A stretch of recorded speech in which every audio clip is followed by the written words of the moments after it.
Assalamualaikum warahmatullahi wabarakatuh.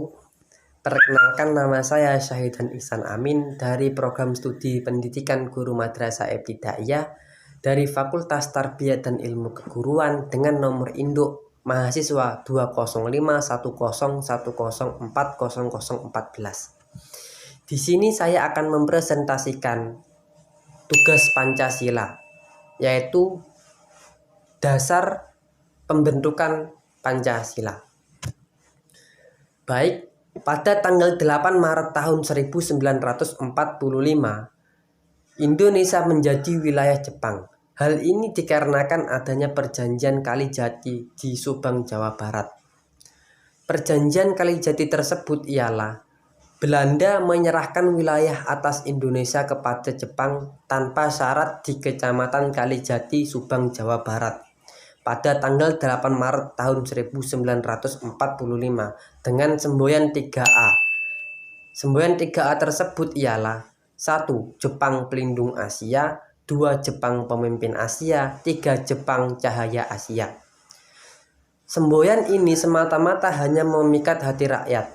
Selanjutnya, Jepang membentuk pemerintahan militer yang terdiri dari 1. Pemerintah Tentara ke-16 Angkatan Darat dengan wilayah Jawa dan Madura Pusat Jakarta. Kedua, Pemerintah Tentara ke-25 Angkatan Darat dengan wilayah Sumatera Pusat Bukit Tinggi. Ketiga, Pemerintah Armada Angkatan Laut dengan wilayah Kalimantan. Nah, ketiga wilayah pemerintahan tersebut dipimpin oleh kepala staf dengan gelar Gunseikan. Namun, pertahanan Jepang tidak bertahan dengan lama. Justru Jepang diserang balik oleh tentara sekutu. Namun, dengan segala cara dan simpati untuk memikat hati rakyat Indonesia, Jepang menjanjikan kemerdekaan kepada Indonesia dengan syarat mau membantu Jepang melawan sekutu. Maka pada tahun 17 September tahun 1944, PM Koiso dalam sidang istimewa di Tokyo memperbolehkan Indonesia merdeka. Nah, selanjutnya pada tanggal 1 Maret 1945 diumumkanlah pembentukan BPUPKI. BPUPKI tersebut ialah Badan Penyelidik Usaha Pembentukan Kemerdekaan Indonesia. Nah, BPUPKI dibentuk bertujuan menyelidiki berbagai hal dalam segala bidang kehidupan sebagai persiapan pembentukan kemerdekaan Indonesia. Dan pada saat itu Rajman Widyodiningrat dipilih sebagai ketua BPUPKI. Ia dibantu dua ketua muda yaitu Ichibangase Yoshio pada saat itu menjabat sebagai Sucokan di Cirebon. Nah, dan yang kedua, Raden Panji Suroso yang menjabat sebagai kesekretariatan. Selanjutnya, pada tanggal 29 April tahun 1945, anggota BPUPKI dilantik. Adapun anggota BPUPKI yang dilantik berjumlah 62 orang dan ditambah 7 orang Jepang. Nah, sejak dibentuknya BPUPKI sudah dilakukan sidang resmi 2 kali. Sidang pertama BPUPKI dilaksanakan tanggal 29 Mei sampai 1 Juni tahun 1945. Sidang ini membahas tentang dasar negara.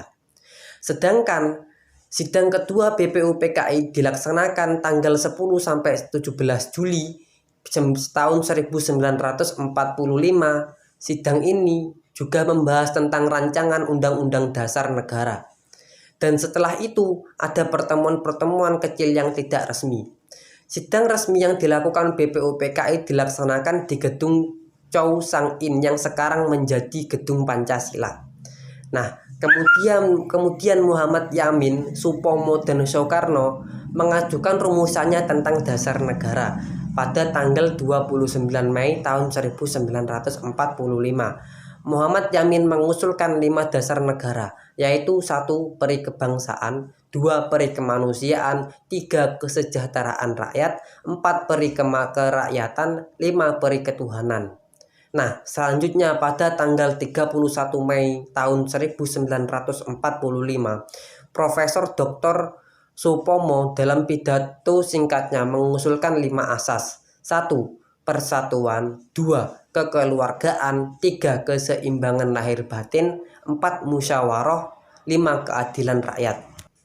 Nah, selanjutnya pada hari terakhir sidang BPUPKI pada tanggal 1 Juni tahun 1945, Insinyur Soekarno berpidato tanpa teks tentang calon rumusan dasar negara Republik Indonesia, yaitu 1. Internasionalisme, 2. Peri kemanusiaan, 3. Mufakat atau demokrasi, 4. Kesejahteraan sosial, 5. Ketuhanan yang Maha Esa.